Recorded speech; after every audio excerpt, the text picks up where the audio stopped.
नमस्कार, मैं अंजना सिंह और आप देख रहे हैं मेरे साथ नेशन स्टार। भारतीय संविधान को पूरी तरह लागू हुए 74 साल पूरे हो चुके हैं। वहीं देश आज 75वां गणतंत्र दिवस मना रहा है। गणतंत्र दिवस समारोह के लिए फ्रांस के राष्ट्रपति इमैनुअल मैक्रों मुख्य अतिथि हैं। इस मौके पर कर्तव्य पथ पर रिपब्लिक डे परेड में भारत की सैन्य ताकत से लेकर समृद्ध सांस्कृतिक विरासत पूरी भव्यता के साथ दिख रही है। परेड के दौरान राज्यों और केंद्र शासित प्रदेशों की कुल 16 और केंद्रीय मंत्रालयों और विभागों की 9 झांकियां शामिल हुई हैं। भारतीय वायुसेना के फ्लाई पास्ट के दौरान करीब 15 महिला पायलट नारी शक्ति का प्रतिनिधित्व कर रही हैं। केंद्रीय सशक्त पुलिस बल की टुकड़ियों में भी केवल महिला कर्मी ही शामिल हैं। फ्रांस के राष्ट्रपति इमैनुअल मैक्रों गणतंत्र दिवस समारोह के मुख्य अतिथि के तौर पर कर्तव्य पथ पर इस भव्य कार्यक्रम के गवाह बने। यह छठा मौका था जब कोई फ्रांसीसी नेता गणतंत्र दिवस समारोह में मुख्य अतिथि बना है। राज्यों की झांकियों में यूपी की झांकी बहुत ही मनमोहक रही।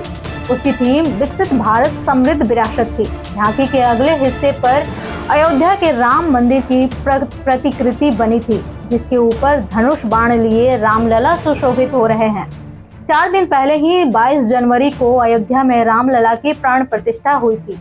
झांकी में यूपी के सांस्कृतिक विरासत के साथ साथ विकास की तस्वीर भी बुलंद हो रही है। कलश के प्रतीक के साथ 2 साधुओं को दिखाया गया है, जो प्रयागराज में माघ मेले और अगले साल होने वाले महाकुंभ के प्रतीक हैं। मध्य प्रदेश की झांकी की बात करें तो थीम आत्मनिर्भर नारी विकास का मूल मंत्र रहा।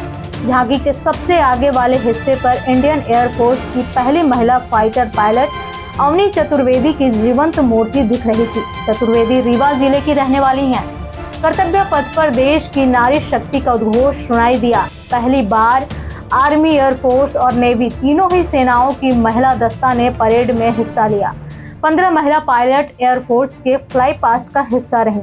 इसी तरह सेंट्रल आर्म्ड पुलिस फोर्सेस की टुकड़ियों में भी सिर्फ महिलाएं ही शामिल रहीं। फ्रांस के अंतरिक्ष और वायु सेना बल के एक बहुउद्देशीय टैंकर परिवहन विमान के साथ 2 राफेल लड़ाकू विमान दिल्ली के आसमान में गरजे। फ्रांस के करीब 95 जवानों ने कर्तव्य पथ पर मार्च में भाग लिया, तब राफेल विमानों ने आसमान में उड़ान भरी। फ्रांस के 30 सदस्यीय बैंड ने भी भव्य परेड में प्रस्तुति दी। फ्रांस के सशस्त्र बलों ने दूसरी बार भारत की गणतंत्र दिवस परेड में भाग लिया है। इससे पहले 2016 में फ्रांस के सैनिक भारत के इस भव्य समारोह में भाग लेने वाली पहली विदेशी सैन्य टुकड़ी के तौर पर शामिल हुए।